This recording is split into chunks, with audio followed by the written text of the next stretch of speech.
Eh bien, allez, vous êtes bien. Je fais juste, je m'assure que mon feu ne s'éteigne pas. Voilà. Donc c'est un alambic qui a plus d'un siècle, un alambic traditionnel pour extraire les huiles essentielles des plantes aromatiques, fabriquer du parfum. Aujourd'hui, je fais donc une distillation de lavande sauvage de montagne, lavande vraie ou lavande angustifolia, à ne pas confondre avec le lavandin, qui est la lavande qu'il y a dans les massifs, les jardins. Parce que nous, on a chez nous, on dit que c'est de la lavande. Voilà, et c'est pas de la lavande. Non, c'est du lavandin. D'ailleurs, ça n'a pas la même odeur. Tout à fait. On en reconnaît parce que... Et puis, c'est pas les mêmes fleurs. La lavande fine, l'épi est très court, très petit, celui-là il est déjà même beau. Et vous avez un seul épi floral par tige. Ah oui. Alors que sur le lavandin, pas sur toutes les variétés, mais souvent vous avez d'autres petits épis secondaires. Et les fleurs, c'est pas les mêmes. Tout à fait. Elles sont plus longues, plus... le parfum n'est pas le même. Non, non. Nous, on a dans les jardins. J'ai mis la lavande ici dans la cuve à fleurs avec de l'eau. Cette eau, on la porte à ébullition. La vapeur donc va traverser la plante, collecter les particules d'huile essentielle qui se trouvent contenues dans les graines de la fleur. Donc toute cette vapeur d'eau chargée d'huile essentielle va descendre à travers le col de cygne et circuler dans un serpentin qui est immergé dans de l'eau froide. Donc vapeur bouillante au contact des parois glacées, phénomène de condensation. On appelle ça le décanteur ou le condenseur.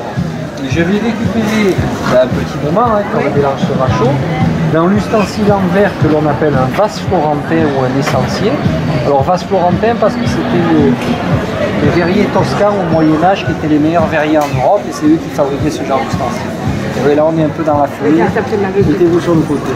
Et donc on récupère dans cet ustensile en verre à la fois de l'huile essentielle de lavande et de l'eau florale.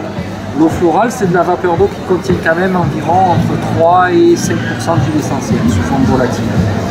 Et donc cette huile essentielle étant plus légère que l'eau, elle pèse à peu près 920 grammes par litre, alors qu'un litre d'eau pèse 1 kg. Voilà. Donc l'huile essentielle va remonter à la surface et surnager. Voilà. Alors l'huile essentielle, c'est ce que l'on met dans les petits flacons teintés. On l'utilise en aromathérapie pour se soigner, ou pour se parfumer, ou pour désinfecter quelque chose, etc.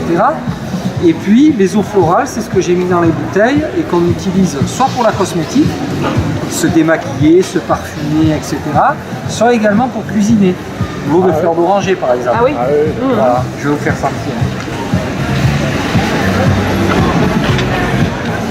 Ça c'est l'eau de rose, c'est de l'eau de sanctifolia. C'est une rose spécifique pour la parfumerie. Ça c'est la rose à parfum. Et il y a des gens qui cuisinent avec ça. Et ça n'est uniquement que de la vapeur d'eau, de l'eau de source, qui a traversé du pétale. Et en proportion, on est kilo pour litre. Environ, vous avez à peu près 250 grammes de pétale et puis la langue dans une bouteille. Voilà.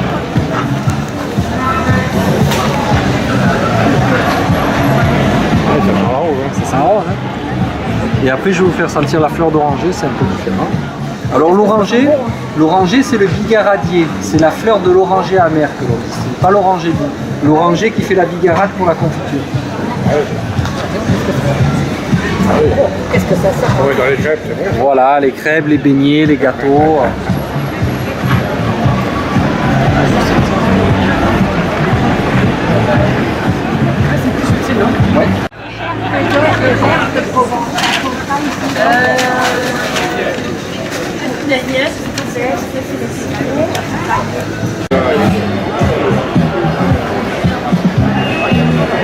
Voilà.